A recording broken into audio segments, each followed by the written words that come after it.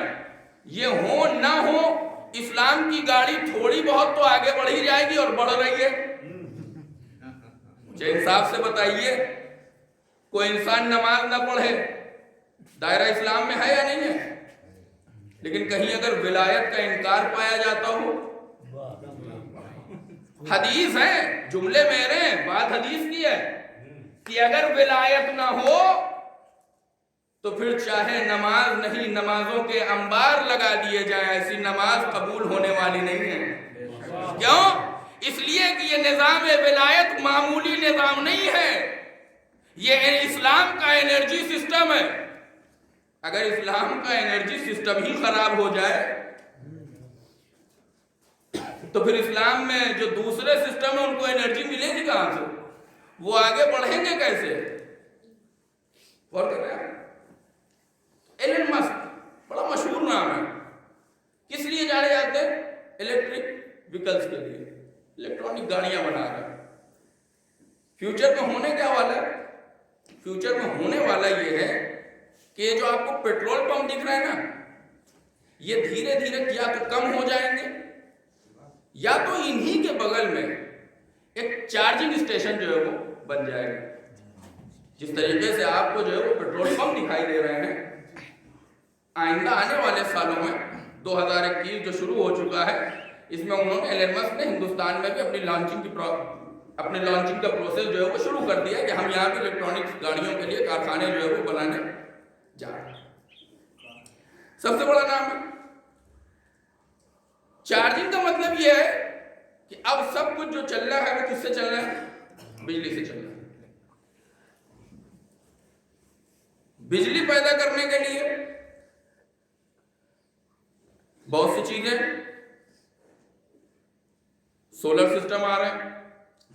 اب آپ کو تعجب ہوگا کہ ہندوستان کا نہیں، میں سمجھتا ہوں ایشیا کا سب سے بڑا سولر انرجی کا جو کاروبار ہے وہ جانتے ہیں کس کے پاس ہے؟ اڈانی گروپ کے پاس. اڈانی گرین انرجی، ٹھیک ہے، اڈانی گرین نام کا اسٹاک جو ہے وہ انڈیا کے اسٹاک مارکیٹ میں جو ہے وہ لسٹڈ بھی ہے، جس نے پچھلے 6 مہینوں میں تقریباً 5000% کا جو ہے وہ ریٹرن دیا ہے. 1000%، یعنی آپ کے پیسے جو کتنے ہوں گے 10 گنا پہنچ گئے. غور کر کے سب سے بڑا کس کے پاس ہے؟ میں پہلے ہی کہہ چکا ہوں. میں کیا کہہ رہا ہوں؟ World health organization, world bank, united nation, یہ کارندے ہیں کس چیز کے؟ New world order. دنیا میں ایک حکومت، ایسی حکومت جو جہانی ہو، پریزنٹ ٹائم میں بھی اس کی کچھ چیزیں آپ کو جو ہے وہ دکھائی دے رہی ہیں. کون سی چیزیں دکھائی دے رہی ہیں؟ مثال میں دے رہا ہوں، انشاءاللہ بات آپ تک جو ہے وہ پہنچ جائے گی. یہ جو میں نے نام بتائے ہیں جن کے ہاتھ میں جو ہے وہ ہندوستان کی سب سے بڑی موبائل کمپنی ہے، ٹھیک ہے، پہنچ گئے ہوں گے آپ اس نام تک. یہ جو نام لیا میں نے گرین انرجی کا، جن کے پاس سب سے بڑا جو ہے وہ گرین انرجی بنانے کا جو ہے وہ سسٹم ہے ان کے پاس، یہ 2 نام.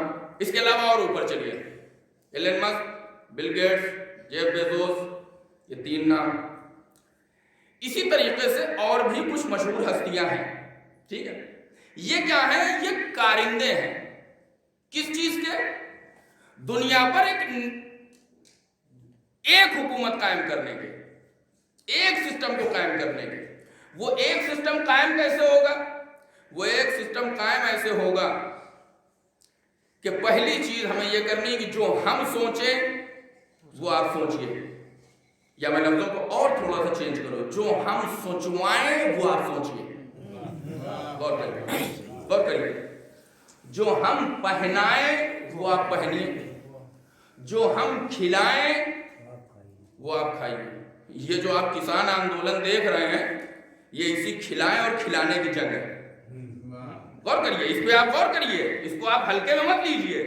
یہ جو اس کو کہا جا رہا ہے کہ یہ افواہ ہے اور کسی کی زمین کسی کو نہیں دی جائے گی اور اس گروپ کا، ہم اس گروپ کا جو ہے وہ کسانوں کے اناج سے کوئی لینا دینا نہیں ہے، یہ اپنا دامن جھاڑنا ہی بتا رہا ہے کہ دال میں کچھ کالا ہے۔ غور کریے، یہ جو ہائی کورٹ اور سپریم کورٹ میں جو ہے وہ عرضیاں لگائی جا رہی ہیں کہ ہمارے خلاف لوگوں کو بھڑکایا جا رہا ہے اور ہم ایسا فیوچر میں کچھ کرنے والے نہیں ہیں، یہ دامن کا جھاڑنا اور بچانا ہی بتا رہا ہے کہ دال میں کچھ کالا ہے۔ اب مجھے اس تفصیل میں نہیں جانا ورنہ بات جو ہے وہ بہت لمبی نکل جائے گی۔ غور کریے، ہم جو سوچوائیں وہ آپ سوچیے، ہم جو کھلائیں وہ آپ کھائیے، ہم جو پہنائیں وہ آپ پہنیے، ہم جو پڑھائیں وہ آپ پڑھیے۔ اس جملے پہ میں پچھلی مجلس میں بول چکا ہوں، میں زیادہ رکنا نہیں چاہتا۔ ہم جو پڑھائیں وہ آپ پڑھیے۔ اسلام کے نزدیک سب سے بہترین تعلیم کون سی تعلیم ہے؟ دینی تعلیم۔ دینی تعلیم کا کیا مطلب ہے جناب؟ اس سے بڑھ کے سوال ہوگا نا۔ میں نے تو کہہ دیا اسلام کی نظر میں سب سے بہترین تعلیم، مسا دیکھیں کہ اصلاح کریے، نیا روم میں پیش کر رہا ہوں آپ کو، اصلاح کریے اگر کوئی غلطی۔ اسلام کی نظر میں سب سے بہترین تعلیم کون سی تعلیم؟ دینی تعلیم۔ تو آپ مجھ سے پڑھ کے سوال کریں گے مولانا پھر اس کا مطلب یہ ہے کہ اپنے ہر بچے کو، گاؤں کے ہر فرد کو، گاؤں کے ہر لڑکی کو، ہر جوان کو، ہر لڑکے کو مدرسے میں داخل کر دیا جائے؟ دینی تعلیم کا دائرہ جو ہے وہ ہم نے کہاں محدود کر دیا؟ مکتب اور مدرسہ۔ جناب والا، دینی تعلیم کا مطلب دین کا پڑھنا نہیں ہے۔ کاش میرا جملہ آپ تک پہنچ جائے، انشاءاللہ حقیقت آپ کے سامنے میں واضح کرنے جا رہا ہوں۔ میں نے کہا دینی تعلیم، اسلام کی پسندیدہ تعلیم دینی تعلیم۔ دینی تعلیم کے علاوہ اسلام کسی اور تعلیم کو پسند کرتا ہی نہیں ہے۔ تو مجھ سے بڑھ کے سوال ہوگا نا کہ پھر ہر بچے کو مدرسے، ہر بچے کو مولوی، ہر بچے کے سر کے اوپر امامہ، ہر بچے کو شیروانی اور ٹوپی، ہر بچہ ممبر، باقی سیکٹر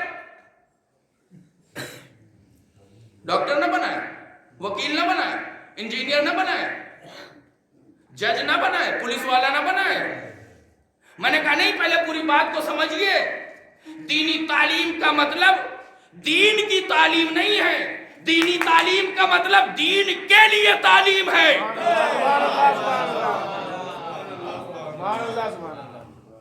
ڈاکٹر بنو لیکن دین کے لیے، جج بنو لیکن دین کے لیے، وکیل بنو لیکن دین کے لیے، انجینئر بنو یعنی دین کے لیے۔ یہ ڈاکٹر دین کے لیے کب سے بننے لگا؟ ہم نے کہا فرق کو پہچانیے، ایک دینی ڈاکٹر کیا ہوتا ہے، ایک بے دین ڈاکٹر کیا ہوتا ہے۔ بے دین ڈاکٹر وہ ہوتا ہے کہ جس کے یہاں دن میں آؤ تو 500 لیتا ہے، رات میں جاؤ تو 1000 لیتا ہے۔ دیندار ڈاکٹر وہ ہوتا ہے، دن میں آؤ تو جو فیس ہے وہی لوں گا، رات میں آؤ تو پتہ نہیں کیسے آئے ہو، جاؤ فری۔ کیوں؟ اس لیے کہ جو دیندار ڈاکٹر ہوگا وہ اپنے لیے نہیں سوچے گا، وہ دین کے لیے سوچے گا، انسانیت کے لیے سوچے گا، انسانی حیات کے لیے سوچے گا، سماج کے لیے سوچے گا، معاشرے کے لیے سوچے گا۔ ایک فرق اور پہچانیے، جو بے دین وکیل، انجینئر، ڈاکٹر جو بھی بنتا ہے وہ یہ سوچتا ہے ہم بن گئے ہیں تو بس ہم ہی تک رہے۔ جو دیندار ہوتا ہے وہ یہ سوچتا ہے کہ ہم بنے ہیں تو یہ بھی بنے، یہ بھی بنے، وہ بھی بنے، سماج کا ہر بچہ ڈاکٹر بنے، وکیل بنے، انجینئر بنے۔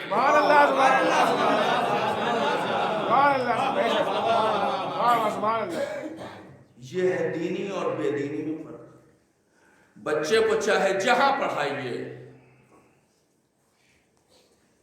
پریفر کیا کیا جاتا ہے؟ اسکول کرسچن کا ہو تو کیا بات ہے۔ کاش بوائز اور گرلز الہ آباد کے مشہور و معروف کوئی سورس مل جاتا، کوئی سفارش ایسی لگ جاتی کہ ایڈمیشن ہو جاتا۔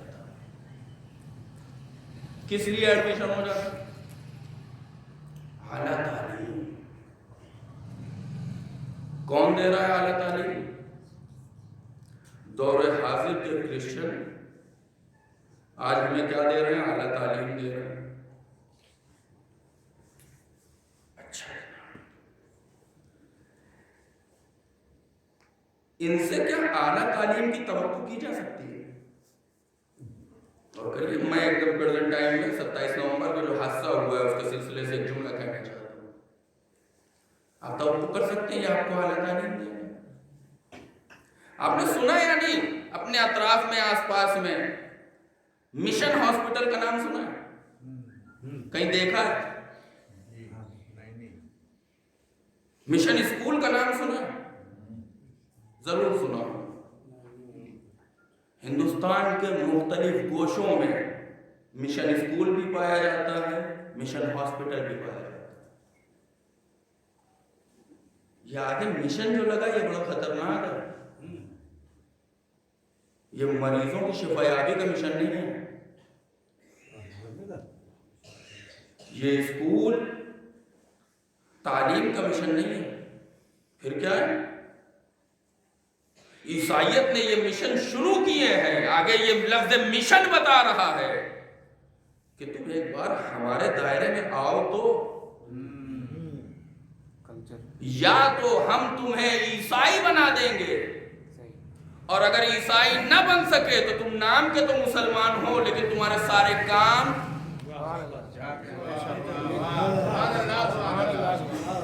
ایسا ہے یا نہیں ہے. یہ گاؤں ہے الحمدللہ بڑا دیندار گاؤں ہے. میں جانتا ہوں، عرصے سے جانتا ہوں، اور جب جب آیا ہوں دنیا بھر کے پوسٹر دیکھے ہیں اس سے اندازہ ہوتا ہے کہ دینداروں کی بستی ہے. دور نہیں، تھوڑی دور یہاں سے. میں بہت زیادہ دور آپ کو لے نہیں جانا چاہتا ورنہ وہاں کی دنیا تو عجیب ہے. لڑکا ٹھیک ٹھاک گیا تھا کرسچن اسکول میں پڑھنے کے لیے، واپس آیا تو حرکتیں لڑکیوں جیسی ہیں. آئیے چلتے ہیں، یہیں پاس کے شہر میں چلتے ہیں. جو افراد وہاں سے آئے ہیں وہ اس چیز کو درک کریں گے. سال میں کتنی بار برتھ ڈیز کی پارٹیوں میں جانا ہوتا ہے؟ سال میں کتنی بار میرج اینیورسریز کی محفلوں میں جانا ہوتا ہے، پارٹیز میں، فنکشنز میں جانا ہوتا ہے. خود کتنی بار بلاتے ہیں لوگوں کو. چلیے آپ انصاف سے بتائیے، آپ یہاں بیٹھے ہوئے ہیں، یہ جوان بیٹھے ہوئے ہیں، میرے بزرگ بیٹھے ہوئے ہیں، سب بیٹھے ہوئے ہیں، مجھے آپ انصاف سے بتائیے فنکشنز میں آپ جاتے رہتے ہیں، شادی کے فنکشنز ہوتے ہیں، برتھ ڈے کے فنکشنز ہوتے ہیں، اینیورسریز کے فنکشنز ہوتے ہیں. سارے فنکشنز آج کل ہو رہے ہیں، کوئی دقت کی بات نہیں ہے. کریے، شوق سے کریے، بالکل کریے، اچھی بات ہے. لیکن برتھ ڈے کے فنکشنز میں ذرا ہوشیار رہیے. پہلے یہ دیکھ لیجئے کہ زندگی میں اتنی آگے بڑھانے کا، بڑھ کے آنے کی خوشی ہے یا موت سے قریب ہونے کا غم ہے؟ آپ مجھے ایک سوال کا جواب میں جاننا چاہتا ہوں آپ سے.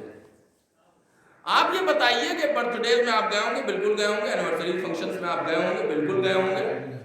آپ یہ بتائیے رسم بسم اللہ میں کتنے لوگ گئے یہاں سے؟ ہے کوئی؟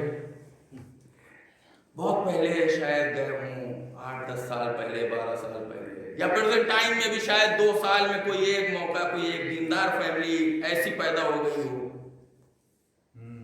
کہ جس نے اپنے بچے کے لیے رسم بسم اللہ رکھی ہو، فنکشنز رکھا ہو، لوگوں کو بلایا ہو. ہے کوئی؟ اس کا مطلب کیا ہوا؟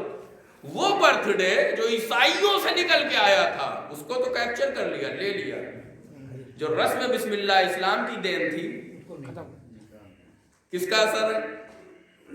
جو ہم سوچیں، جو ہم سوچوائیں وہ سوچو، جو ہم پہنائیں وہ پہنو، جو ہم کھلائیں وہ کھاؤ، جو ہم دکھائیں وہ دیکھو.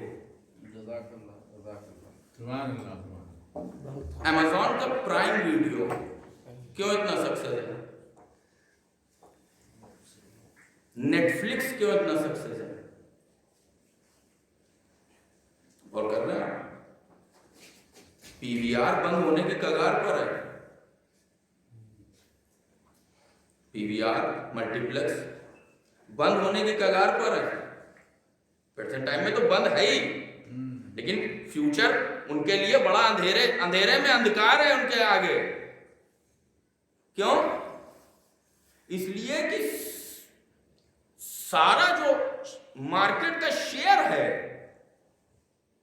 وہ تو نیٹ فلکس اور امیزون پرائم اور زی5 اور ایم ایکس ویڈیو اور ہاٹ اسٹار والوں نے لے رکھا ہے. کیوں؟ کیا ہے اس میں؟ میرے سامنے جوان ہے، میں چاہتا ہوں جوان مجھ سے مخاطب ہو تھوڑا سا.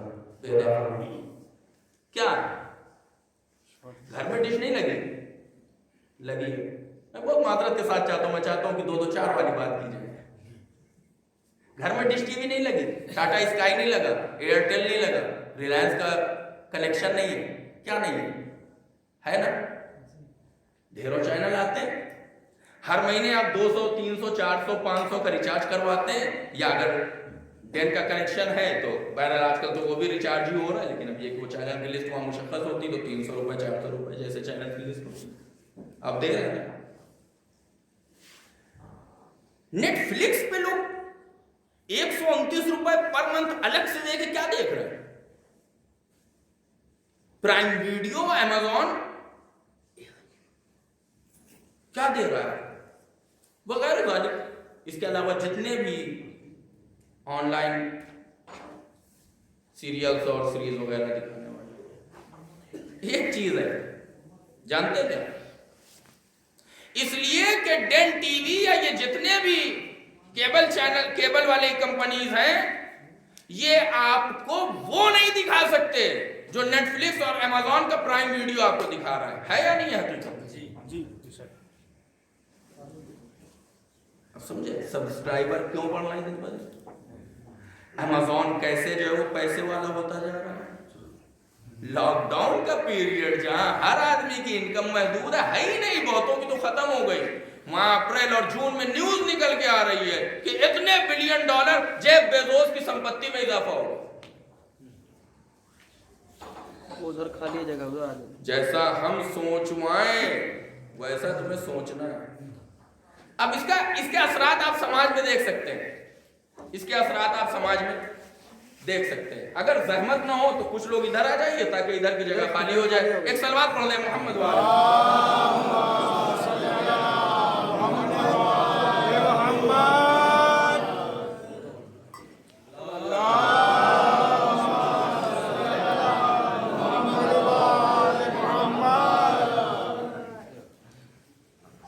ہے یا نہیں ہے؟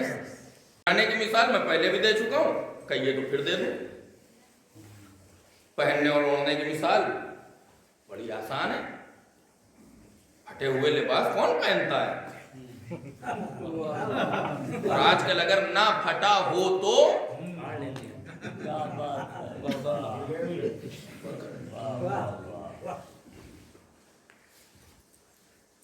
اگر آپ مد مقابل میں چلے جائیں،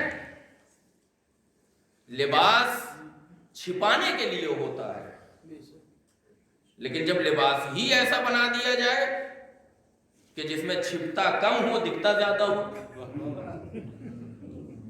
یہ کہاں سے آئے؟ یہ فکر آئی کہاں سے؟ جو ہم سوچوائیں، جو ہم پہنائیں، جو ہم کھلائیں. آج آپ کسی سے کہیے چلیے یادگار ہوٹل چلتے ہیں، چلیے غریب نواز ہوٹل چلتے ہیں، کوئی ہے جانے والا؟ اگر آپ کہہ دیجئے اپنے دوستوں کے درمیان، جوانوں کے درمیان، کہے گا ہمیں بڑے پچھڑے جاتی کے معلوم پڑتے ہو. زمانہ جو ہے وہ میک ڈونلڈز، پیزا ہٹ، KFC پہ پہنچ گیا اور تم ابھی اٹالے کا جو ہے وہ غریب نواز لیے بیٹھے، مدینہ لیے بیٹھے. یہ وہ دن چلے گئے. چلو سول لائن کہاں سے آیا؟ جو ہم کھلائیں وہ کھاؤ. تمہارے اختیار میں کچھ رہ ہی نہیں جائے گا. ہم تمہیں تمہارے جسموں کو غلام بنا سکے یا نہ بنا سکے، لیکن تمہاری فکروں کو ہم ضرور اپنی مٹھی میں رکھیں گے۔ اور میرا یہ جملہ یاد رکھیے گا، جسم کا غلام ہو جانا برا نہیں ہے، لیکن فکر کا غلام ہو جانا۔ اب آئیے، جس کی یاد آپ منا رہے ہیں یہاں پہ، جس کی یاد آپ منا رہے ہیں، جس ظلم کے خلاف آپ احتجاج کر رہے ہیں، جس مظلوم کی یاد کو آپ منانے کے لیے یہاں بیٹھے ہیں، مجھے بتائیے اس کی حمایت میں کتنے لوگ اٹھے؟ 6 یا 7۔ رسول کی بیٹی، رسول کا داماد، ارتد الناس الا 3 و 4 و 5 و 7۔ یہ 2-3 روایت ملتی ہیں، جہاں 3 کا لفظ ہے، کہیں 7 کا لفظ ہے، کہیں 5 کا لفظ ہے۔ جنازے میں کتنے لوگ؟ انگلیوں پہ گنے جانے والے افراد۔ 1.25 لاکھ حاجیوں کا مجمع کہاں گیا جو علی کی بیعت کر رہا تھا غدیر کے میدان میں؟ کیا ہوا؟ جسم تو آزاد تھے، لیکن فکریں غلام تھے۔ ایک نظام تھا جو مسلط تھا مدینے میں، یوں ہی نہیں تھا کہ ایک دن میں ہو گیا ہو، جس دن رسول کا انتقال ہوا اسی دن، نہیں، پلاننگ ہو رہی تھی باقاعدہ اس کے لیے، سسٹمیٹک طریقے سے کام کیا جا رہا تھا۔ میں نے کہا رسول وفات نہیں ہے، رسول کی شہادت ہے۔ مرد مرد پر ہے، بستر عدالت پر ہے، اور رسول کو وہ پلایا جا رہا ہے جو وہ نہیں پینا چاہ رہے ہیں۔ یہ رسول ہے، عالم الغیب ہے، سب جانتا ہے کہ تم ہمیں کیا پلا رہے ہو، کیا کھلا رہے ہو، لیکن زبردستی رسول کو وہ زہر۔ لیکن رسول مریضی کے حالت میں بھی آواز دے رہے ہیں، لاؤ قلم اور دوات لاؤ، میں تمہارے لیے کچھ لکھ کے جاؤں، تمہاری ہدایت کے لیے، تاکہ تم گمراہ نہ ہونے۔ آواز کیا آئی؟ یہ آدمی، لعنت ہو خدا کی، بے شمار لعنت ہو ایسے شخص۔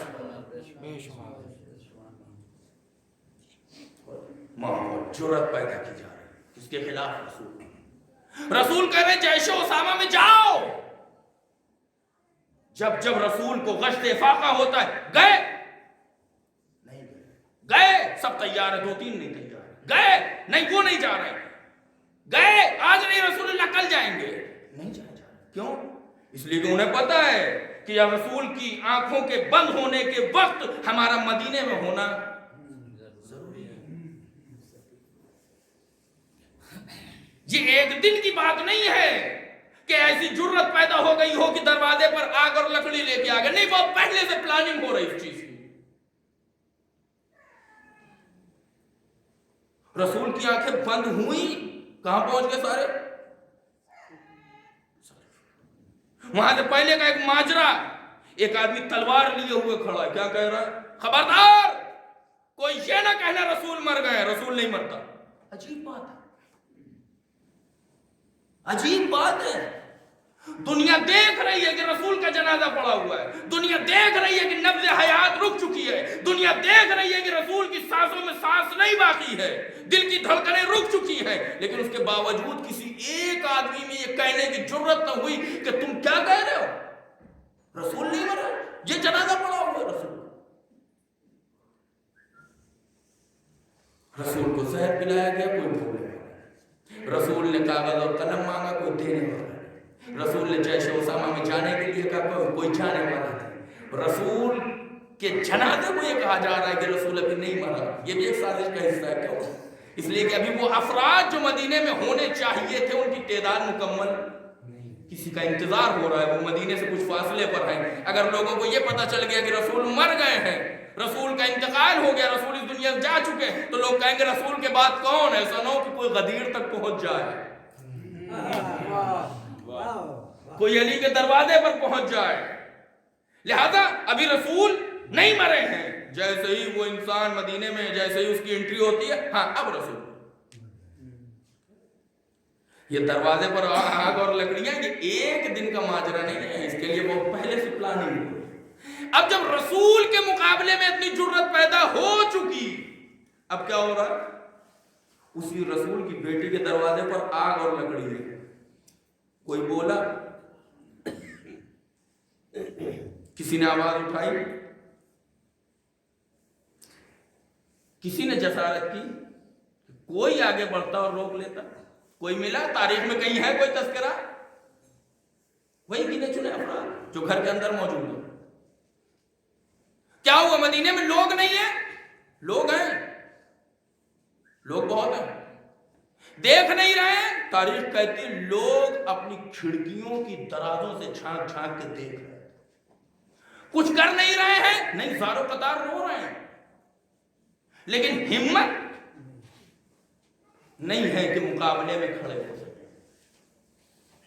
کوئی مقابلے پہ آنے کے لیے تیار نہیں۔ کیوں؟ اس لیے کہ ایسا ماحول بنا دیا ہے کہ اب اگر کوئی بولتا بھی ہے تو اگر بولا تو بس ایک جملے کے بعد وہ اس قابل نہ رہ جائے گا کہ دوبارہ بولے۔ ہم نے ایسا ماحول بنا دیا۔ غور کیا؟ کسی کو یہ اختیار نہیں ہے، رو رہے ہیں لیکن کوئی بول نہیں رہا۔ دنیا کو یہی تو ہم پیغام دینا چاہتے ہیں کہ مظلومیت پر رونا کمال نہیں ہے، رو رو کے انقلاب برپا کر دینا۔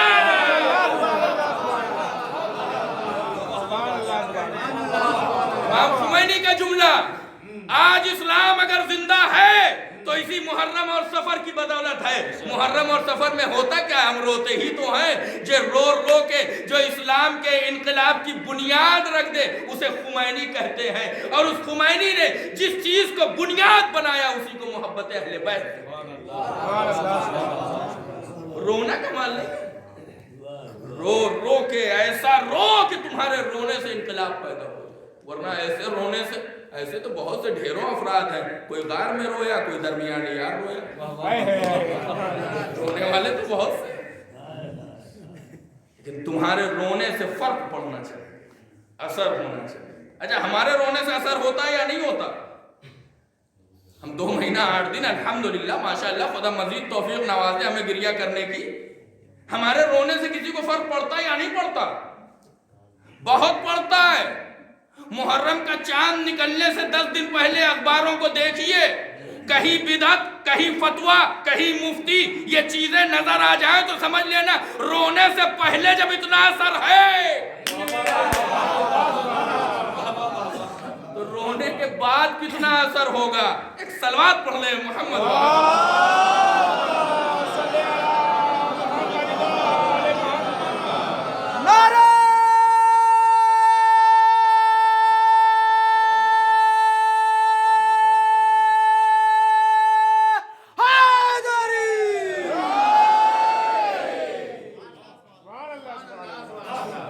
ہمارے رونے سے فرق پڑتا ہے، چھوٹے موٹوں کو نہیں، بڑے بڑوں کو فرق پڑتا ہے۔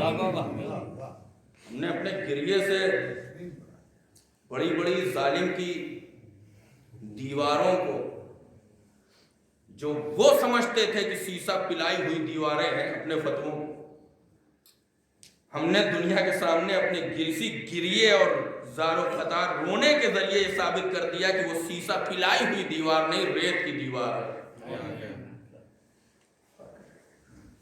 یہ مدینے کا ماحول، یہ ماحول دھیرے دھیرے، کسی میں ہمت نہیں۔ یہی ماحول آج کی دنیا میں بنایا گیا سن 1999۔ القاعدہ کو کس نے بنایا؟ اسی امریکہ نے بنایا۔ کس کے مقابلے میں؟ سوویت یونین کے مقابلے میں۔ جب سوویت یونین افغانستان پر حملے کر رہا تھا تب کی یہ بات ہے جب القاعدہ امریکہ نے بنایا تھا۔ سن 1999 میں کیا ہوا؟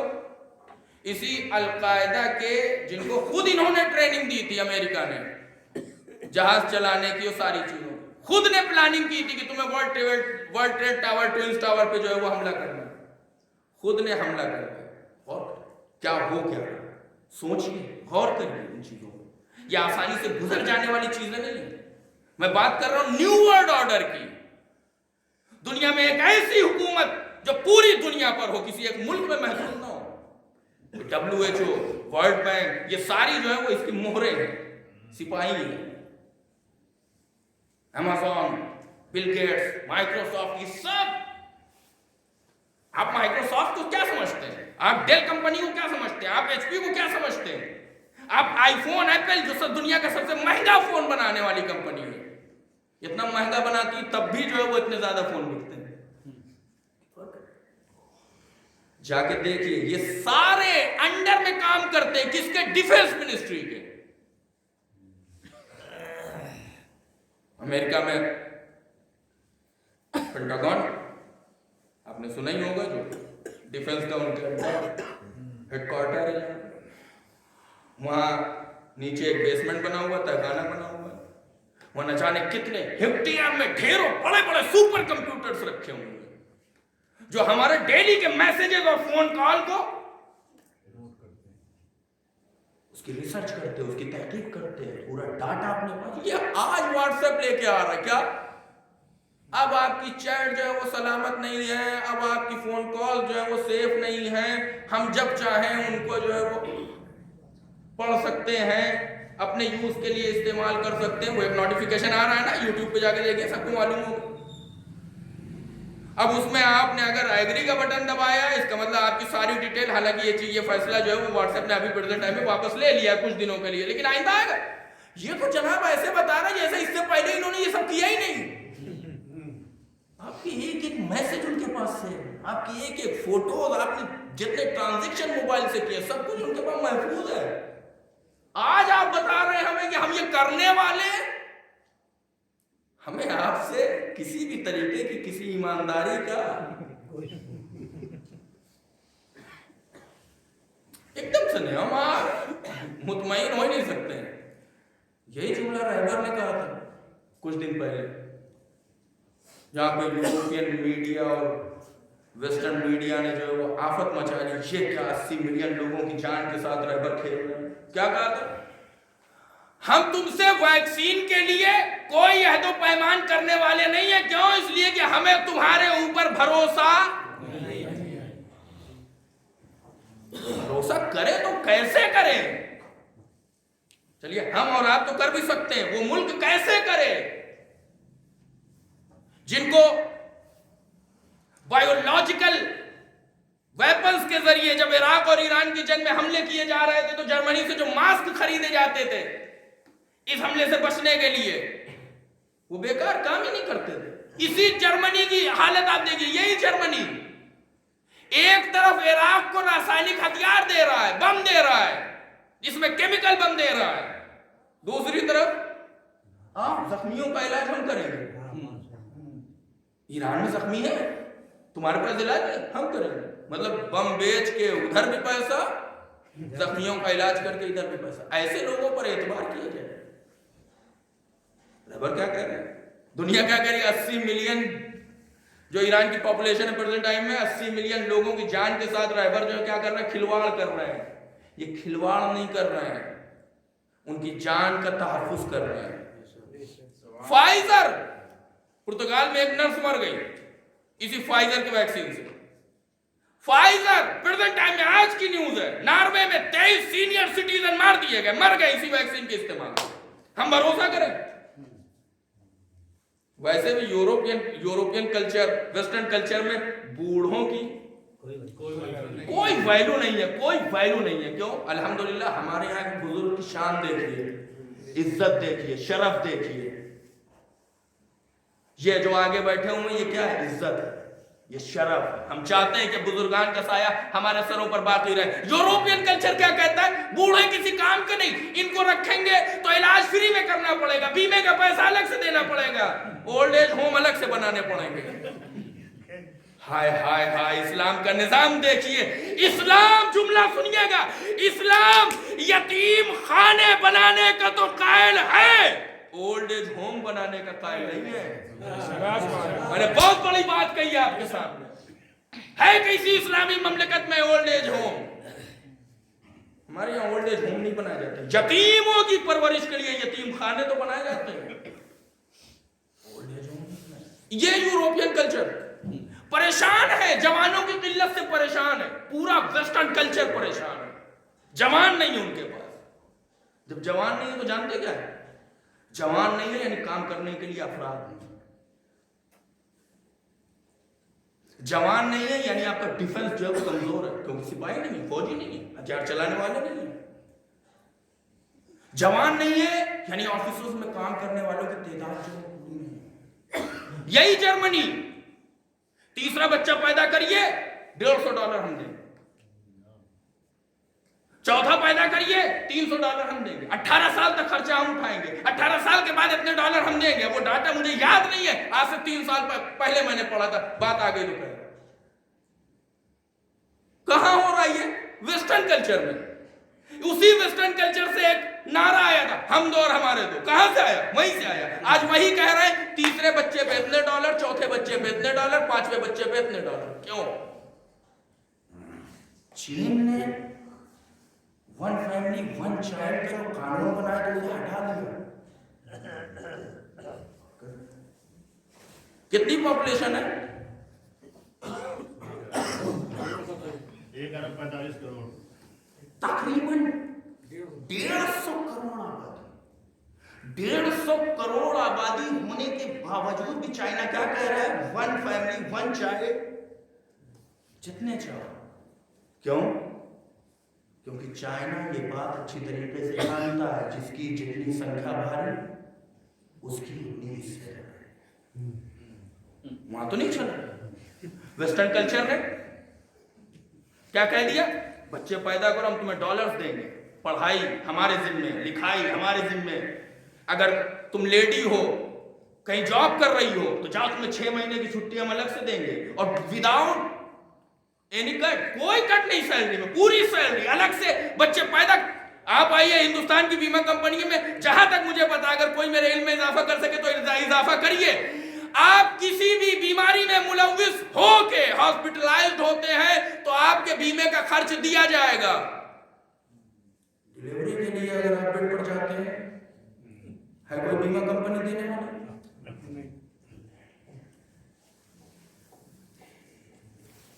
کیوں نہیں ہے؟ کیونکہ نیو ورلڈ آرڈر جن کے ہاتھ میں ہے, جو اس چیز کی کوشش کر رہے ہیں, وہ کیا چاہ رہے ہیں؟ دنیا کی پاپولیشن بڑھے نہیں بلکہ. امریکہ کا ایک ماجرا سنو کہ کیا ہوا تھا. امریکہ میں گیہوں زیادہ ہو گیا, گیہوں زیادہ. کیا کریں؟ آج کیا کہا جا رہا ہے؟ ابھی راستے میں فیضیہ صاحب ہمارے ساتھ آئے ہیں, انہی کے ساتھ بات چیت ہو رہی تھی.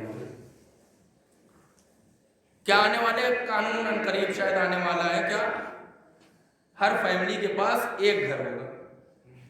اگر کسی کے پاس 2 ہے تو وہ اس کو نہیں ملے گا, اس سے لے لے.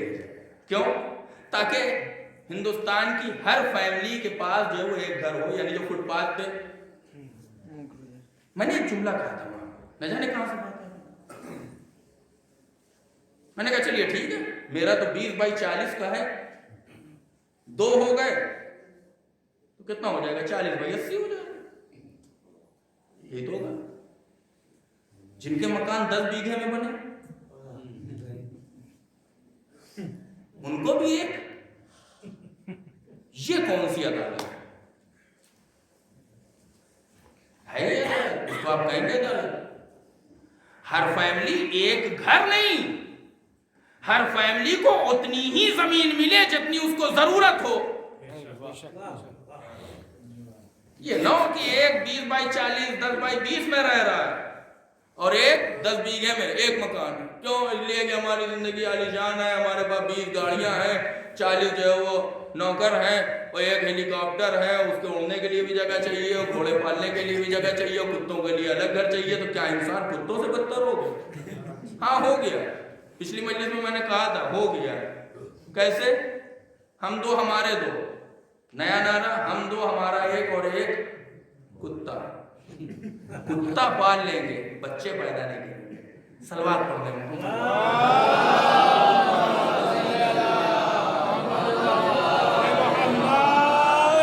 بس عزیزوں, میں اپنی گفتگو کو سمیٹ رہا ہوں. میں چاہتا ہوں کہ جہاں میں لے کے آیا تھا, جہاں سے میں نے بات شروع کی تھی, وہیں دوبارہ واپس آ جائیں.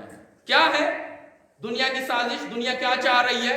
اس ویکسین کے پیچھے ایک راز جو ہے وہ یہ میرا نظریہ نہیں ہے، یہ امریکہ کے ہی ایک آدمی نے کہا ہے جو پہلے CIA میں تھا. وہ کیا کہتا ہے، بل گیٹس، انہوں نے 7 ارب یا 30 ارب ڈالر جو ہے وہ ویکسینیشن کے پروڈکشن کے اوپر، مینوفیکچرنگ کے اوپر انویسٹ کیے ہیں، لگائے نہیں ہیں، انویسٹ کیے ہیں. ٹھیک ہے، کتنی کمپنیوں میں؟ 6 کمپنیوں میں. کس لیے؟ تاکہ ساری دنیا کو ویکسین مل جائے. اس نے جو ہے وہ کیا کہا ہے، CIA ایجنٹ ہے، پہلے تھا، اس نے اپنے ایک بیان میں کہا کہ بل گیٹس انویسٹ نہیں کر رہے ہیں ویکسین کے اوپر. بل گیٹس یہ چاہتے ہیں کہ ہم ساری دنیا کو ویکسینیشن کے ذریعے اپنی جو چپ ہم نے بنائی ہے وہ لوگوں کے جسموں میں ڈال دیں تاکہ دنیا ہمارے. یہ ایک سوچ ہے، ضروری نہیں کیا ایسا.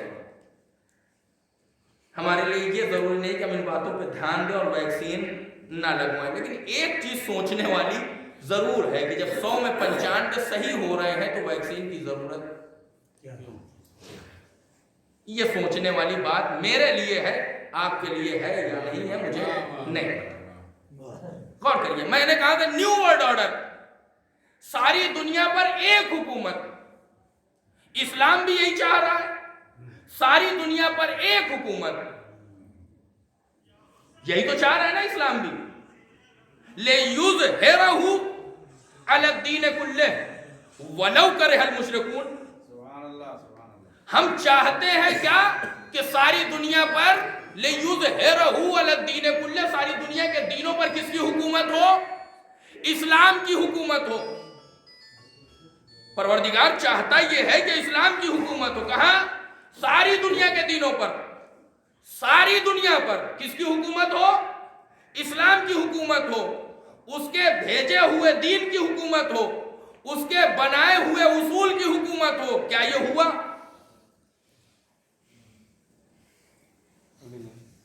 کیا یہ ہوا؟ ابھی تک نہیں ہوا. 1,24,000 انبیاء آئے اور آ کے چلے گئے، یہ نہ ہوا. 11 معصوم آئے اور چلے گئے، ابھی تک نہ ہوا.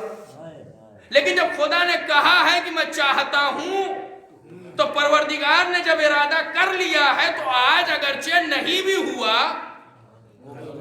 تو کل ہوگا، اور جب ہوگا اسی دن کا تو ہم انتظار کر رہے ہیں. جب ہوگا تو ہم اسی دن کا انتظار کر رہے ہیں، اور یہ انتظار کوئی معمولی چیز ہے نہیں. افضل العبادہ انتظار الفرج. اس زمانے کا انتظار بھی سب سے بافضیلت عبادتوں میں سے ایک عبادت ہے. اب جب انتظار عبادت ہے تو لوگ اسے بدعت کیوں کہہ رہے ہیں؟ اگر انتظار عبادت ہے تو کچھ لوگ اسے بدعت کیوں کہہ رہے ہیں؟ اچھا ایک بات میں آپ کو یہاں پہ بتاتا چلوں اور اپنی گفتگو کو آگے بڑھا دوں. میں یہاں پہ رکنا نہیں چاہتا ورنہ بہت ہی بہترین ٹاپک ہے یہاں پر گفتگو کرنے کا، کہ صرف ہم نہیں ہیں جو انتظار کر رہے ہیں، ساری دنیا انتظار کر رہی ہے کہ ایک ایسی حکومت آئے جہاں عدالت ہو. عدالت، برابری نہیں. برابری اور عدالت میں، مساوات اور عدالت میں ذرا سا فرق ہے، ذرا سا نہیں بہت فرق ہے. مساوات کیا ہے، عدالت کیا ہے؟ ایک جملے میں سمجھیے. مساوات یہ کہتا ہے، دنیا کیا چاہتی؟ مساوات، مرد اور عورت برابر ہوں. اسلام کیا کہتا ہے؟ مساوات نہیں. ہمارے یہاں مساوات نام کی کوئی چیز نہیں ہے. ہمارے یہاں ہے عدالت. عدالت اور مساوات میں فرق کیا ہے؟ کہ مساوات یہ کہتا ہے کہ جتنا اس کو ملا اتنا ہی اس کو ملے. عدالت یہ کہتی ہے کہ جس کا جو حق ہے اس کو اتنا ملے.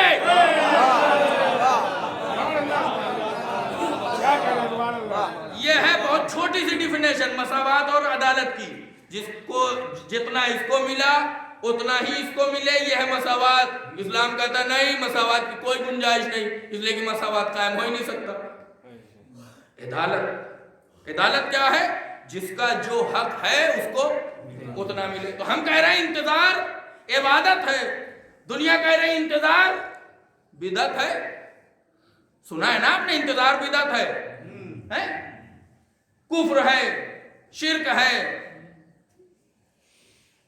یہ ہے ماجرا کیا ہے؟ بھائی ایک چھوٹی سی مثال سنیے، بات آپ پر ایک دم واضح ہو جائے گی. اگر آپ سو رہے ہیں تو انشاءاللہ بیدار ہو جائیں گے. ہم میں سے مختلف پارٹیوں کا سپورٹ کرنے والے افراد یہاں بیٹھے ہوں گے. ویسے تو پریزنٹ ٹائم میں جتنے بھی پارٹی کے سپورٹر ہیں وہ سب ایک پارٹی سے پریشان ہیں. پہلے یہ ہوتا تھا کہ ہم ان سے پریشان ہیں، وہ ہم سے پریشان ہیں، وہ ان سے پریشان ہیں، لیکن پریزنٹ ٹائم میں ساری پارٹیاں ایک پارٹی سے پریشان. خیر، سب کیا دعا مانگ رہے ہیں؟ یہ جائے اور ہماری والی آئے. وہ کہہ رہے ہیں ہماری والی آئے، وہ کہہ رہے ہیں ہماری والی آئے. یہ ہو کیوں رہا ہے؟ ہو اس لیے رہا ہے کہ بھائی اس پارٹی میں ہمارا وہ کام ویسے نہیں ہو پا رہا ہے جیسے ہم کرنا چاہ رہے تھے. ڈر ہے کہ کہیں فلاں کی طرح ہمارا کیس نہ کھل جائے اور پھر ہم کو بھی اندر کر دیا جائے. جو کل بڑے بڑھ چڑھ کے بولتے تھے آج ان کی زبانوں پہ تالے لگے ہوئے ہیں. کیوں؟ اس لیے کہ یہ غلطی کی تھی، کہیں ایسا نہ ہو کہ ان کے خلاف بولنے میں ہمارا وہ کیس کھول دیا جائے. ٹھیک ہے، سی بی آئی بٹھا دی جائے، ای ڈی کے چھاپے پڑوا دیے جائیں. اس لیے ہم جو ہے وہ چپ چاپ بیٹھے ہوئے ہیں. بس دل ہی دل میں تمنا کر رہے ہیں کہ یہ جائے اور وہ ہماری والی آئے. ایک تو یہ ہو گیا. دوسرا کیا ہے؟ جو پریزنٹ ٹائم میں ہے وہ کیا چاہ رہے ہیں؟ بھیا یہی رہے، کوئی اور نہ آنے پائے. کیوں؟ اس لیے کہ جتنی کرتوتیں کی ہیں اگر وہ آ گئے، میں اپنی مثال کے ذریعے بات تو پہنچا لیں گے. کچھ وہ ہیں جو انتظار کر رہے ہیں اور بڑے محکم طریقے سے بیٹھے ہوئے جو چل رہا ہے وہی چلتا رہے، وہ نہ آنے پائے، ورنہ ہمارے کیس کھلنے لگیں گے، ہماری کرتوتیں دنیا کے سامنے آ جائیں گی. بس فرق یہی سے پہچانیے، ہم وہ ہیں جو انتظار کر رہے ہیں کہ وہ آئے، عدالت قائم ہو، انصاف قائم ہو، حق پہنچے. کچھ ہیں جو ڈر رہے ہیں کہیں فدق کا کیس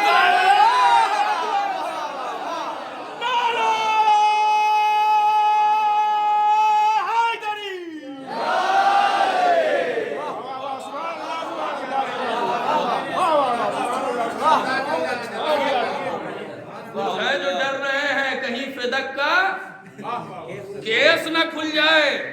اس لیے کہ اگر کہیں فدق کا وہ آ گیا اور فدق کا کیس کھل گیا تو صرف مردے نہیں اکھاڑے جائیں گے. کتنوں کو کیا کیا جھیلنا پڑے گا وہ تو میرا امام جانتا ہے، اور جن کو جھیلنا پڑے گا وہ جانیں گے. تو ساری دنیا انتظار کر رہی ہے اس عدالت کا، اکیلے ہم تھوڑی ہے. ہم میں اور دنیا والوں میں ذرا فرق ہے. کاش آپ میری باتوں کو متوجہ ہو کے سن لیجئے ایک دو جملے. ہم میں اور دنیا والوں کے انتظار میں ذرا سا فرق ہے چچا. فرق کیا ہے؟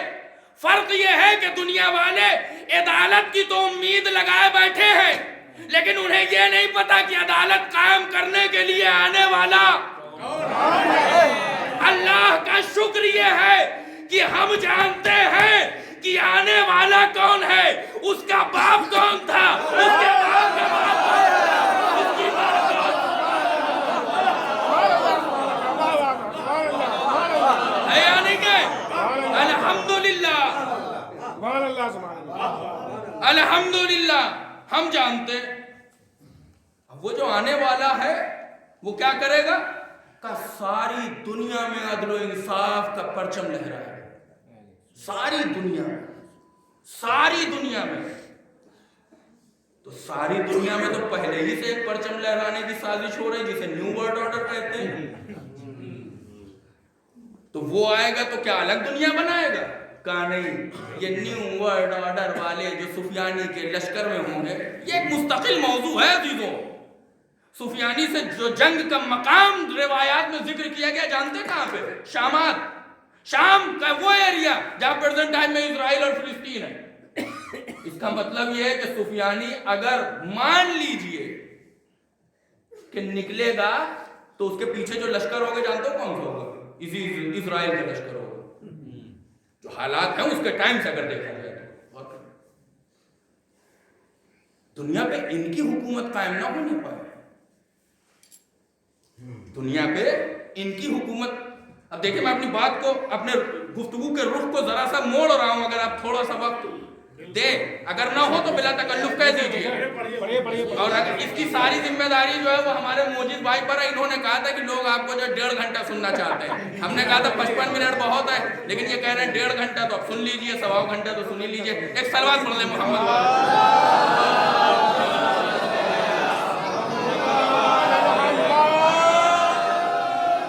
سنیے, اس سے پہلے کہ گفتگو مناسبت سے ہٹ جائے, میں چاہتا ہوں واپس مناسبت پہ آ جاؤں. ہم ساری دنیا پر عدل و انصاف کی حکومت قائم کرنے کے لیے جس کا انتظار کر رہے ہیں اسے ہمارا آخری امام کہا جاتا ہے نا, آخری امام کہا جاتا ہے.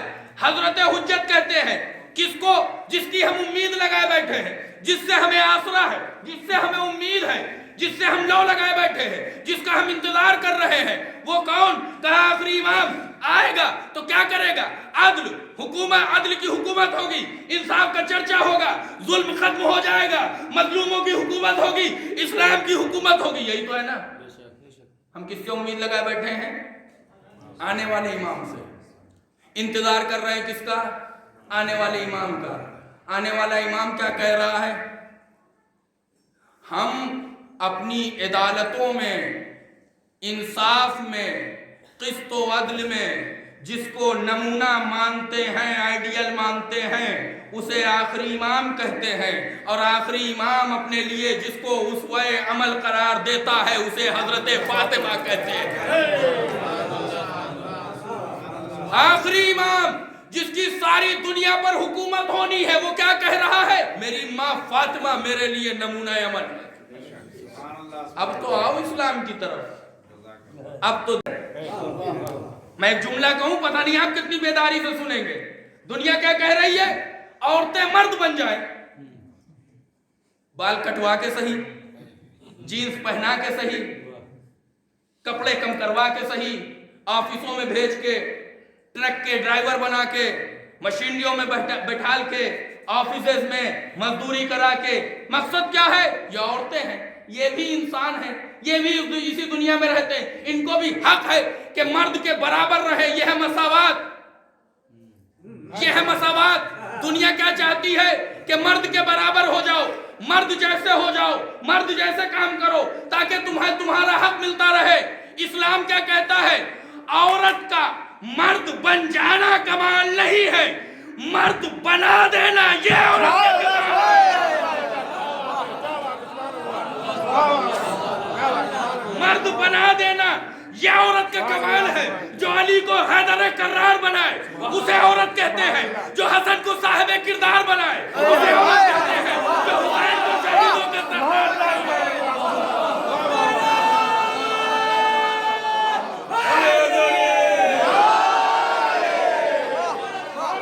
اسلام کی عورت تمہارے سمجھ میں آنے والی نہیں ہے.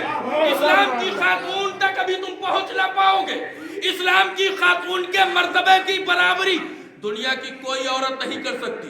جو علی کو حیدر کرار بنائے اسے عورت کہتے ہیں, جو حسن کو صاحب کردار بنائے اسے عورت کہتے ہیں, جو حسین کو شہیدوں کا سردار بنائے اسے عورت کہتے ہیں, جو عابد کو عبادت گزار بنائے, جو زمانے میں خمینی جیسا رہبر پیدا کرے, جو انسان کو خامنئی زما بنا دے, جو انسان کو سیستانی زیشا بنا دے. عورت ہی تو ہے, ایک جملہ اور کہوں, عورت ہی تو ہے. مرد بن جانا کمال نہیں ہے, میدانوں کے لیے مرد تیار کر دینا. شہید ہوجا جی نام سنا ہے نا, شہید ہوجا جی کن کو دیکھا؟ 18 سال کی عمر میں کہاں سے یہ جذبہ شہادت دل میں آ گیا؟ کس کو آئیڈیل بنایا؟ شہید ہوجا جی جیسوں کے دلوں میں جو جذبہ شہادت بھر دے اسے قاسم سلیمان کہتے ہیں. پورا جملہ سنیے گا. شہید ہوجا جی جیسوں کے دلوں میں جو جذبہ شہادت بھر دے اسے قاسم سلیمان کہتے ہیں. اور قاسم سلیمانی کو جو مرد میدان بنا دے اسے ماں کرتے ہیں. صلوات پر محمد وآل محمد.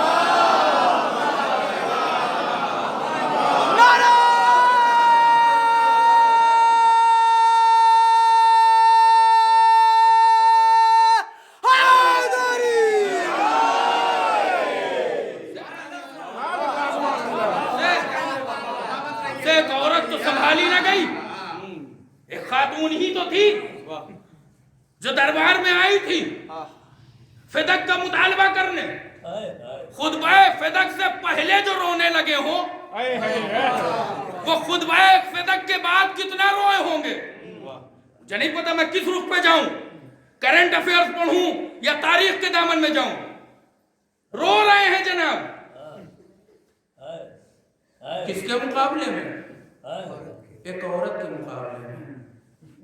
ہاں مرد روتے ہیں جب عورت مقابلے میں ہوتی ہے, لیکن شرط یہ ہے کہ عورت کے اندر کردار فاطمہ کا ہونا چاہیے. مرد روتے ہیں لیکن کردار کیا کہہ رہی ہے؟ تم جاہلیت کے اندھیروں میں ڈوبے ہوئے تھے, تمہیں جاہلیت سے نکال کر ایمان کی روشنی میں لانے والا میرا باپ. تم گندا پانی پی رہے تھے, تم مردار کھا رہے تھے, تم جنگلوں میں بھٹک رہے تھے, تمہیں ان نجاستوں خباثتوں سے نکال کے طہارت کی زندگی دینے والا میرا باپ.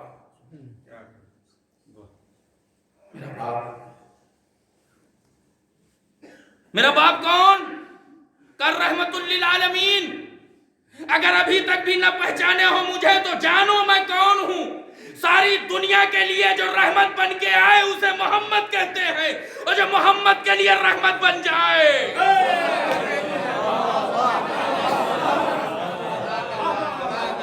اسلام کی عورتوں کا مقابلہ. یہ مت کہنا کہ حسن اور حسین فاطمہ نے بنائے تو کیا بنائے, وہ تو پہلے ہی سے معصوم تھے.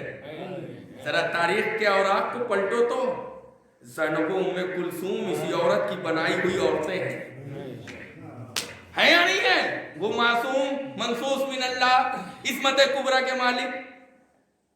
فہرست امامت میں ان دونوں کا نام تو نہیں ہے, نہیں ہے نا. چلو شام میں جاؤ, کوفے میں دیکھو ام کلثوم کے خطبے, دیکھو جناب زینب کے خطبے.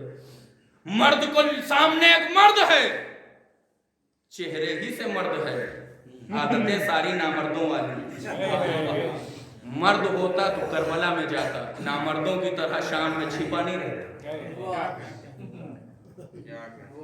ایسے مرد کے مقابلے میں, ایسے انسان کے مقابلے میں زینب کھڑی بول رہی ہے, تقریر کر رہی ہے. جانتے مجمع, سفیروں کا مجمع, قیدی ہاتھ بندھے ہیں نا, اسیر ہے نا. پہلے ہی سارا میڈیا بک چکا ہے. کیا ہے؟ اسیر ہے. کہاں کے؟ روم کے.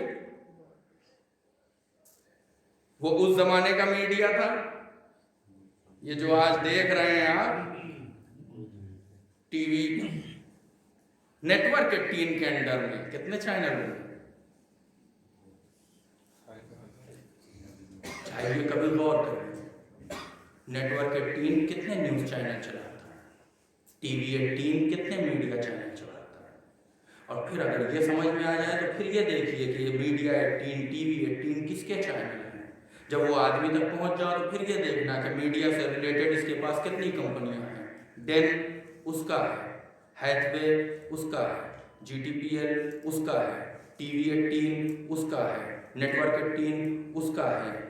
یہ ایک پیٹرولیم کے انسان کو, ریفائنری کے انسان کو, جو ریفائنری میں بڑا ہی قداور تھا, جس کو پیسے کی کوئی کمی نہیں تھی, اس کو کیا سوجھی کہ یہ میڈیا میں کود آیا.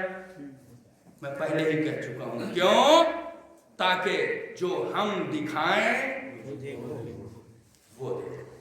میں کس کی بات کر رہا ہوں, میں نام نہیں لینا چاہتا, آپ سمجھ. کون بول رہا ہے؟ ایک عورت بول رہی ہے. اس عورت کی کنڈیشن اور پوزیشن کیا ہے؟ ایک قیدی ہے. اسیر ہے. پہلے ہی میڈیا میں پھیلایا جا چکا ہے. کیا؟ روم کے اسیر ہے. ایک خارجی نے حکومت وقت کے خلاف قیام کیا تھا, اس کے اسیر ہیں. مردوں کا کیا ہوا؟ سب مار دیے گئے. باغی تھے, طاغی تھے, مار دیے گئے, فنا کر دیے گئے. یہ ان کے اسیر ہیں. ان کو ہم اپنی حکومت کا روب و جلال دکھانے کے لیے لائے ہیں, خوشی منانے کے لیے لائے ہیں, تاکہ دنیا دیکھے کہ ہمارے مقابلے میں جو کھڑا ہوگا وہ ایسا ہی اسیر کیا جائے گا, قیدی بنایا جائے گا, اسی طریقے سے ذلیل ہوگا معاذ اللہ. اس طریقے سے ہم اس کو پھرائیں گے ساری دنیا میں. یہ سارا پرچار و پرسار میڈیا کے ذریعے آلریڈی ہو چکا ہے کہ یہ کون ہے. ایسے ماحول میں ایک قیدی جس کا نام زینب ہے, وہ حاکم وقت سے آنکھوں میں آنکھیں ملا کے ایک آواز دے رہی ہے, یبنت طلقہ. اب یہ یبنت طلقہ ہے کیا؟ کہا جاؤ فتح مکہ کی تاریخ پڑھو. فتح مکہ میں کچھ وہ افراد تھے جن کو رسول نے کہہ دیا تھا جانے دو انہیں, ہم نے انہیں بخش دیا, لیکن ان کے لیے ایک نام منتخب کر دیا, یہ طلقہ ہیں, یعنی یہ ہمارے ہاتھوں سے آزاد کیے گئے ہیں. اب زینب بھرے دربار میں سفیروں کے مجمع کے سامنے, بڑے بڑے عہدے داروں کے سامنے ایک حاکم وقت کو خطاب کر کے یہ کہہ رہی ہے کہ جس کو تم حاکم سمجھ رہے ہو وہ ہمارے ہی نانا کے ہاتھوں آزاد کیا ہوا غلام ہے. آپ مجھے ایک سوال کا جواب دیجیے, ایک سوال کا جواب دیجیے. زینب, جناب زینب قیدی بن کے آئی ہیں یا حاکم بن کے؟ قیدی. ٹھیک ہے, خدا نہ کرے, خدا نہ کرے ہمارے درمیان کسی کو کسی جرم کی سزا ہو جائے, کسی الزام میں پکڑ لیا جائے, ہاتھ میں ہاتھ کڑی ہو, 4 پولیس والے اگل بگل کھڑے ہوں, سامنے لوگ کھڑے ہوں, آنکھ اٹھا کے بات کرنے کی جرت پیدا کرے؟ نہیں. کیوں؟ شرم, حیا, عزت, آبرو, یہ ساری چیزیں جا چکی. کیوں؟ اس لیے کہ ہم شریف خاندان سے تھے, ہمیں الزام میں پھنسا دیا, ہمیں آج قیدی بنا دیا. لہذا انسان سر اٹھانے کی جرت نہیں کرتا, بولنا تو بہت دور کی بات ہے. جناب زینب اتنے حوصلے کے ساتھ تقریر کر رہی ہیں تو کیسے کر رہی ہیں؟ یہ قیدی سر اٹھانے کی ہمت نہیں کرتا, بولنا تو بہت دور کی بات ہے, وہ بھی جب تعلق ایک شریف خاندان سے. علی کے گھرانے جیسا کوئی شریف خاندان تو ہو نہیں سکتا. تو یہ بول کیسے رہی ہیں اتنے بھرے مجمع میں؟ چپ رہیے, خاموش رہیے نہ. جناب زینب بول کے یہ بتا رہی ہے کہ سمجھو ہم بول رہے ہیں, اس کا مطلب یہ ہے کہ قیدی ہم نہیں ہیں. ہم بول رہے ہیں, اس کا مطلب یہ ہے کہ مجرم ہم نہیں ہیں, مجرم وہ ہے جو تخت پہ بیٹھا ہے. کیا ہوا نتیجہ آپ کے سامنے؟ یہ زینب کس کی پالی ہوئی خاتون ہے؟ فاطمہ. یہ جناب فاطمہ کی شان. آج پریزنٹ ٹائم میں ایک چھوٹی سی مثال میں دے رہا ہوں آپ کو. ہمارے درمیان ایک نیوز چینل ہے جس کو سب لوگ دیکھنا پسند کرتے ہیں. کیوں؟ کیوں؟ اس ٹائم سچائی دکھانا مین نہیں ہے, اس ٹائم ان کے خلاف بول لینا ہی بہت بڑی بات ہے. جہاں سب کے منہ پہ تالے لگے ہوں وہاں بول لینا بڑا کمال ہے. ٹھیک ہے, ہم اس کو جو ہے وہ لائک کرتے ہیں, دیکھنا چاہتے ہیں. کیوں؟ اس لیے کہ ایک آدمی ہے جو بول رہا ہے. مدینہ کا ماحول جانتے ہیں؟ مدینہ کا ماحول یہ ہے کہ ہر گھر پہ سناٹا ہے.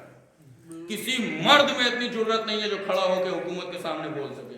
ایسے ماحول میں حکومت کی آنکھوں میں آنکھیں ملا کے جو خطبہ فدق کے نام سے مشہور ہے, اس کی ایراد کرنے والی شخصیت کا نام جناب فاطمہ ہے. جہاں مردوں میں ہمت نہیں تھی بولنے کی, وہاں جناب فاطمہ. بس گفتگو ختم. اس چیز کو سمجھیے کہ نیو ورلڈ آرڈر کس طریقے سے ہم کو ایک حکومت میں ایک آدمی کے کنٹرول میں ایک حکومت کے کنٹرول میں لانے کی کوشش کی جا رہی ہے، لیکن یہ کامیاب نہیں ہو سکتے۔ کیوں؟ اس لیے کہ پروردگار کا وعدہ یہ ہے کہ حکومت، جہانی حکومت، پوری دنیا کی حکومت کا اختیار ہمارے ہاتھوں میں ہے۔ جس دن ہم چاہ لیں گے پردہ اٹھ جائے گا، وارث فاطمہ کا ظہور ہوگا اور وہ آئے گا، اور وہ نیو ورلڈ آرڈر تب قائم ہوگا جب ہم چاہیں گے، اور جس کے ذریعے سے قائم ہوگا اس شخصیت کا نام حضرت حجت علیہ السلام ہے، جو فاطمہ کی نسل سے ہے۔ ایک صلوات پڑھ لیں محمد۔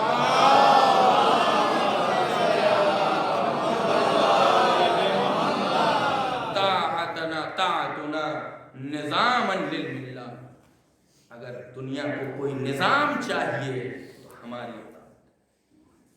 ہماری اطاعت کرو گے تب جا کے صحیح اور حقیقی نظام تک پہنچو گے، اور اگر ہماری امامت سے، ہماری اطاعت سے دور ہو گئے تو تمہارے یہاں فتنہ و فساد ہی ہوں گے، ظلم ہوں گے، بربریت ہوگی، عدل و انصاف۔ جو عدل کل کی زوجہ ہو، مجسمہ عدل و عدالت کی زوجہ ہو، جب اس کے ساتھ عدل و انصاف نہ کیا گیا تو دنیا کا کون بشر آج کی دنیا میں عدل و انصاف کا خواہش نہیں کر سکتا؟ کوئی نہ سوچے کہ ہمارے ساتھ عدالت سے کام کیا، کوئی نہ سوچے کہ ہمارے ساتھ انصاف سے کام کیا۔ ہماری اور آپ کی مثال ان بڑے لوگوں کی نظر میں کیڑے مکوڑوں جیسے، مار دیے جائیں کوئی فرق نہیں، زندہ رہیں تب بھی ان کی کوئی ہے۔ مل کے دعا کریں کہ پروردگار اس سے پہلے کہ ظلم حد سے تجاوز کر جائے، ظلم کے خاتمے کے لیے وارث فاطمہ کو بھیج دیں تاکہ وہ دنیا میں انصاف قائم۔ ہاں عزیزوں، مدینے کے حالات کو سمجھیے کہ حالات کیسے کیسے بد سے بدتر ہوتے ہیں۔ جہاں غدیر کے میدان میں 1.25 لاکھ لوگوں نے علی کے ہاتھ پہ بیعت کی تھی، آج علی شہزادی کونین کو لے کر لوگوں کے دروازوں پر جا رہے ہیں رات کی تاریکی میں، یہ عہد و پیمان لے رہے ہیں کہ صبح ہمارے حق میں گواہی دو، ہمارے ساتھ کھڑے ہو۔ کیا تمہیں فرمان پیغمبر یاد نہیں ہے؟ رات گزرتی ہے، صبح ہوتی ہے، علی اور فاطمہ تنہا انتظار کرتے رہ جاتے ہیں اور کوئی آنے والا نہیں۔ یہ مدینے کی حالت، یہ ہے مدینہ، وہ مدینہ جہاں رسول نے زندگی گزاری، جہاں رسول نے بار بار علی کی عظمت کا اعلان، جہاں بار بار جناب فاطمہ کی اہمیت کو لوگوں کے سامنے پیش کی۔ شخصیت جناب فاطمہ کوئی معمولی شخصیت،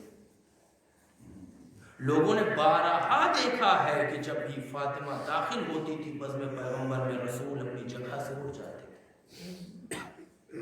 لوگوں نے مسلسل کئی مہینوں تک بعض روایات دیکھا ہے کہ رسول جب مسجد سے نماز پڑھ کے نکلتے تھے تو اسی خانہ زہرا پر، دروازہ بطول پر جا کر کہتے تھے السلام علیکم یا اہل بیت۔ کیا یہ منظر لوگوں نے نہیں دیکھا؟ اگر یہ منظر دیکھا ہے تو لوگ کیسے دیکھ رہے ہیں کہ یہ خاتون دروازے کے پیچھے سے یہ آواز لگا رہی ہے کیا تم گھر کو جلا دو گے جس میں حسن اور حسین؟ اور لوگ خاموشی سے دروازوں کی چھڑیوں سے، کھڑکیوں سے یہ منظر دیکھ رہے ہیں، لیکن کسی میں اتنی ہمت نہیں ہے کہ وہ جا کے شہزادی کا دفاع کر۔ ایک اکیلی شہزادی ہے جو محافظ ولایت بنی ہوئی، ایک اکیلی خاتون ہے جو دفاع ولایت کر رہی ہے، اور اس راہ میں دفاع ولایت کے لیے، ولایت کی حفاظت کے لیے اس کے پاس جو کچھ تھا سب کچھ دے دیا۔ میں گنواؤں شہزادی نے دفاع ولایت کے لیے کیا کیا دیا ہے؟ شہزادی نے ولایت کے تحفظ کے لیے اپنا محسن دے دیا.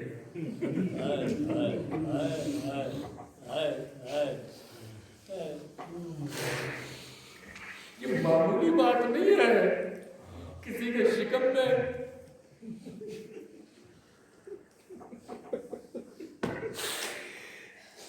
ایک اپنا محسن دے.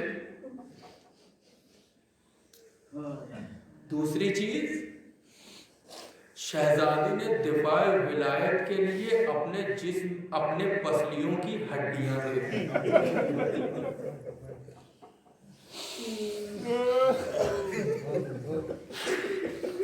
دو. تیسری چیز سنیں گے؟ مجھے نہیں پتا آپ کیسے سنیں گے اور کیسے روئیں گے، مرضی آپ کی ہے، پڑھنا میرا کام. محسن دے دیا دفاع ولایت کی، اپنی پسلیاں قربان کر دی دفاع ولایت کی. تیسری چیز سنیں گے؟ شہزادی نے اپنی جوانی قربان کر دی کس کے لیے؟ ہائے 18 سال کی عمر میں کون خاتون ہے جو عصا کا سہارا لے کے چلتی ہو؟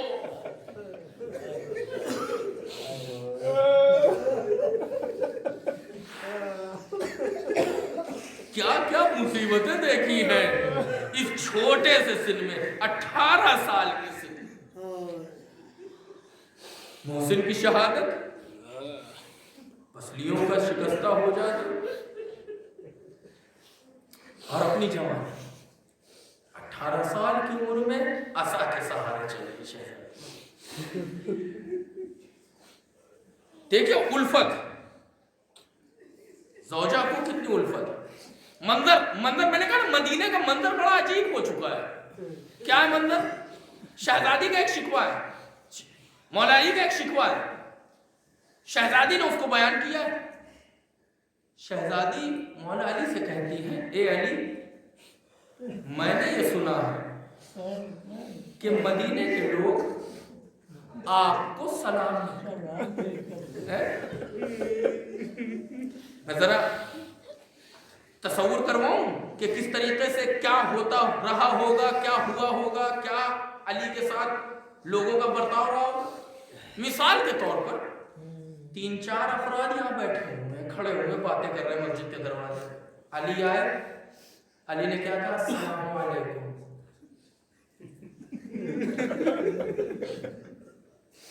انہوں نے ایک لمحے کے لیے علی کو دیکھا، پھر اپنی باتوں کو شروع ہو گئے. یہ معمولی درد نہیں ہے عزیزوں. علی جیسا امیر کائنات جس کو رسول نے ساری دنیا کے سامنے پہچنوایا ہو، کیا اس کا اتنا حق نہیں تھا کہ لوگ اس کو سلام کر لیتے؟ کیسا ماحول بنا دیا گیا کہ لوگ علی کو سلام نہیں کر رہے ہیں. ایک لیکن بات یہی پہ ختم ہو جاتی تو شہزادی کا شکوہ یہی پہ تمام ہو جاتا. شہزادی کو جواب مل جاتا ہاں لوگ مجھے سلام نہیں کر رہے ہیں. لیکن ہو کیا رہا ہے؟ علی کیا کہہ رہے ہیں؟ شہزادی وہ تو بہت پرانی بات تھی کہ لوگ مجھے سلام نہیں کرتے تھے، اب میں سلام کرتا ہوں اور لوگ میرے سلام کا جواب. شب شہادت ہے عزیزوں.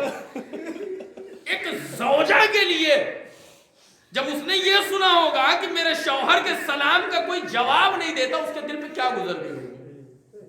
سوچ سکتے؟ ہم اور آپ نہیں سوچ سکتے.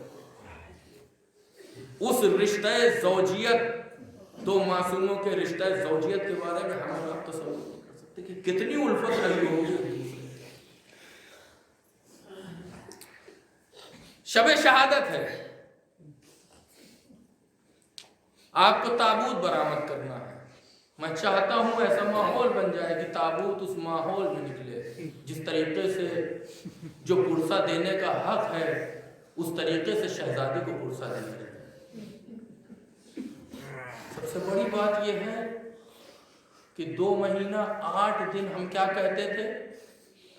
اے شہزادی آئیے، حسین کا پرسہ لیجیے، علی اکبر کا پرسہ لیجیے، اونا محمد کا پرسہ لیجیے، زینب کی پیردائی کا پرسہ لیجیے، قاسم کا پرسہ لیجئے، عباس کے بازوؤں کا پرسہ لیجئے، علی اکبر کی جوانی کا پرسہ لیجئے۔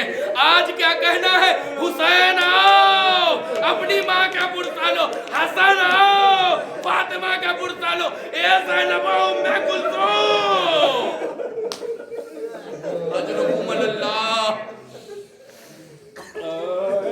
شہزادی گھر میں اپنے سارے کام ختم کرنے کے بعد اسما سے کہتی ہیں، اسما میں اپنے حجرہ عبادت میں جا رہی ہوں، جب تک میری تسبیح و تحلیل کی آوازیں آتی رہے سمجھنا میں زندہ ہوں، جب یہ آوازیں آنا بند ہو جائے تو سمجھ لینا میں اس دنیا سے گزر۔ لیکن ابھی میرے بچے آئیں گے، مجھے تلاش کریں گے، اگر میں اس دنیا سے چلی جاؤں تو یہ بات میرے بچوں کو مت بتانا، پہلے انہیں کھانا کھلانا، جب کھانا کھا لے تو یہ بات بتانا، کیونکہ اگر انہیں پہلے یہ پتا چل گیا کہ میری ماں اس دنیا سے چلی گئی تو وہ کھانا نہ کھائیں گے، اور میں یہ چاہتی ہوں کہ میرے بچے بھوکے نہ رہیں۔ ہائے ایک ماں کو کتنا خیال ہے اپنے بچوں کی بھوک اور پیاس کا۔ اے شہزادی، کربلا میں آپ کا کیا عالم رہا ہوگا؟ 3 دن کی بھوک اور پیاس، حسین کے ساتھ ساتھ 6 مہینے کا اصغر بھی پیاسا ہے، 4 سال کی سکینہ بھی۔ بچے آئے، تسبیح و تحلیل کی آوازیں آتی رہی، کچھ دیر بعد تسبیح و تحلیل کی آوازیں آنا بند ہو گئی۔ اس کا مطلب شہزادی اپنے بابا سے جا ملی۔ بچے آئے، اسما سے پوچھا، اسما ہماری ماں کہاں ہے؟ اسما نے کہا، بچوں آؤ پہلے کھانا کھا لو، ہماری ماں کہاں ہے؟ آؤ ذرا سا کھانا کھا لو۔ اے اسما تم بتاتی کیوں نہیں ہماری ماں کہاں ہے؟ کیا تم نے کبھی یہ دیکھا ہے کہ ہم نے بغیر اپنی ماں کے کبھی کھانا؟ ہائے اسما بتائے تو کیسے بتائے، ننھے ننھے بچے ہیں، جب یہ سنیں گے ماں اس دنیا سے گزر گئی۔ بچوں کو پتا چلا کہ ماں اس دنیا سے گزر گئی، سر کے امامے پھینکے، بال بکھرائے، سر و سینہ پیٹتے جاتے ہیں، مسجد نبوی پہنچے، بابا کو آواز دی، اے بابا علی مرتضیٰ، ارے آج ہم یتیم ہو گئے، ماں کا سایہ ہمارے سر سے اٹھ گیا۔ اے بابا، علی نے یہ سنا، بے ہوش ہوئے، گرفتاری ہوتا جاتا ہے، علی گرتے سنبھلتے فاطمہ کے نزدیک پہنچے، سارا گھر گریہ و زاری میں مشغول ہے۔ عزیزوں، وصیتیں پہلے ہو چکی ہیں، اے علی تم میرا غسل کرنا، اے علی تم میرا کفن، تم مجھے کفن دینا، اے علی مجھے تم دفن کرنا، اور ایک بات کا خیال رکھنا، میرا غسل بھی رات کی تاریکی میں ہو، میرا کفن بھی رات کی تاریکی میں ہو، میرے دفن کی رسم بھی رات کی تاریکی میں ہو، اور میرے اوپر ظلم کرنے والوں کو شریک نہ کرنا، انہیں میرے جنازے میں شریک نہ ہونے دینا۔ ہائے رحمت للعالمین کی بیٹی، مسلمانوں کے نبی کی بیٹی کتنی تنہا ہے۔ تاریخ کہتی جنازے میں صرف 9-10 افراد تھے جو جنازے میں شریک تھے، کتنی مظلوم ہے یہ بی بی۔ ہاں یہ لیجئے، غسل کا اہتمام ہوا، علی نے پردے کا اہتمام کیا، غسل کے لیے گئے، سلمان پردے کے پیچھے کھڑے ہوئے ہیں، اچانک علی کی ایک چیخ بلند ہوئی، سلمان کہتے ہیں میں نے ایسی چیخ علی کے منہ سے کبھی نہ سنی تھی۔ علی پردے کے باہر آئے، میں نے پوچھا مولا ایسا کیا ہو گیا کہ آپ اس طریقے سے چیخ مار کے روئے؟ کہتے سلمان نہ پوچھ کیا ہو گیا، ارے علی بتا تو دیجئے، اے میرے مولا بتا تو دیجئے، کہا سن نہ سکو گے لیکن اگر اتنا اصرار ہے تو سنو، فاطمہ اس دنیا سے چلی گئی لیکن پہلو بھی شکستہ تھا، یہ مجھے زندگی بھر کوئی شکایت نہ، انہیں یہ دن دیکھنا کرنا نہ پڑتا. یہ لیجیے عزیزوں, جنازہ تیار ہو گیا, تابوت تیار ہو گیا. بچوں سے یہ کہا جا رہا ہے آؤ بچوں مل لو, اماں کا آخری دیدار کر لو. زینب آئی, ام کلثوم آئی, حسن آگے بڑھے, لیکن حسین ہے جو ماں کے پائیں کھڑے ہوئے ہیں, انتظار کر رہے ہیں. بیٹا کیا تم نہ ملنے جاؤ گے؟ کیا ماں کا آخری دیدار نہ کرو گے؟ کیا ماں سے آخری ملاقات نہ کرو گے؟ حسین کہتے جب تک اماں نہ بلائیں گی یہ حسین نہ جائے گا. بس ایک مرتبہ بندے کفن ٹوٹے, ہاتھ برآمد ہوئے, آ میرے حسین میری آغوش میں آ جا. یہ لیجئے تابوت پہنچا قبر کے نزدیک, 2 ہاتھ برآمد ہوئے, لاؤ میری امانت مجھے دے دو. علی نے امانت تو حوالے کی, لیکن ایک جملہ کا, یا رسول اللہ ارے معاف کر دینا, میں آپ کی امانت کا تحفظ نہ کر سکا. پسلیاں ٹوٹی ہیں, سینہ شکستہ ہے, بات سفید ہو.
سیدہ